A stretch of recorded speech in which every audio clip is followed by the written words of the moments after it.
আজকে আপনাদের মাঝে চলে এলাম আরেকটি নতুন ভিডিও নিয়ে। আজকের ভিডিওতে থাকছে মাটির পাতিলে রান্না করার কিছু টিপস। অবশ্যই পাশে থাকবেন, তাহলে অনেক কিছুই জানতে পারবেন। প্রথমেই আমি মাটির পাতিলটা সারা রাত পানিতে ভিজিয়ে রেখেছিলাম। এরপরে রোদে রেখে পানিগুলো শুকিয়ে এর গায়ে তেল মাখিয়ে নিলাম। মাটির পাতিলে তেল লাগিয়ে আধা ঘন্টার মতো সাইডে রেখে দিয়েছি, যাতে তেলগুলো পাতিল চুষে নেয়। এখন আমি রান্না করার জন্য মাছগুলো কেটে নেব। মাছগুলো দেখতেই পারছেন, মাশাআল্লাহ কত টাটকা, পুকুরের ফ্রেশ মাছ। আপনারা অনেকেই বলেন, আপু মাটির পাতিলে রান্না করলে তরকারি গন্ধ করে। আবার অনেকেও বলেন মাটির পাতিলে রান্না করলে পাতিল ফেটে যায়।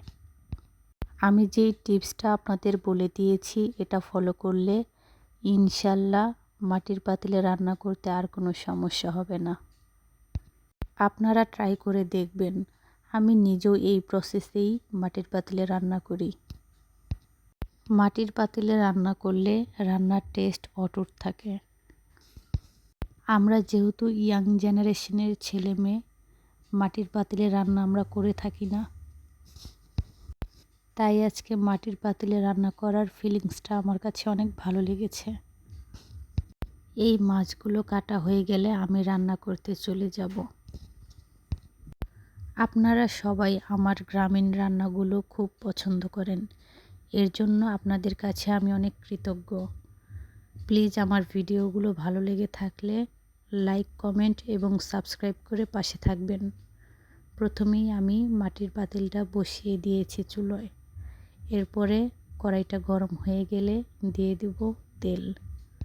তেলটা গরম হওয়ার পরে এখানে আমি পেঁয়াজ আর কাঁচামরিচ দিয়ে দেব। কাঁচামরিচ আর পেঁয়াজ ভালো করে ভেজে নেব। ভাজা হয়ে গেলে মশলাগুলো যাতে পুড়ে না যায়, তাই মশলাগুলোর সঙ্গে আমি পানি মিক্স করে দিয়ে দেব।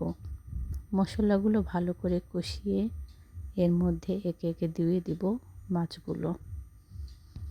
মাছগুলো দিয়ে ঢাকনা দিয়ে ঢেকে বেশ কিছুক্ষণ কষিয়ে নেব।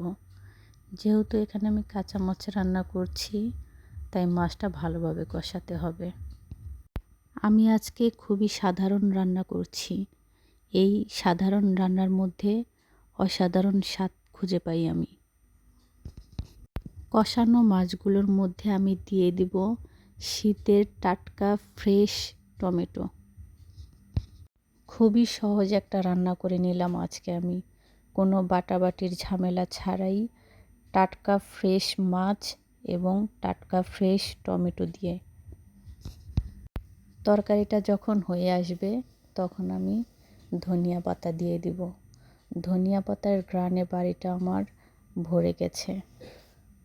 দেখতেই পারছেন মাশাআল্লাহ তরকারির কালারটা কতটা সুন্দর হয়েছে। খেতেও মাশাআল্লাহ অনেক মজা হয়েছিল।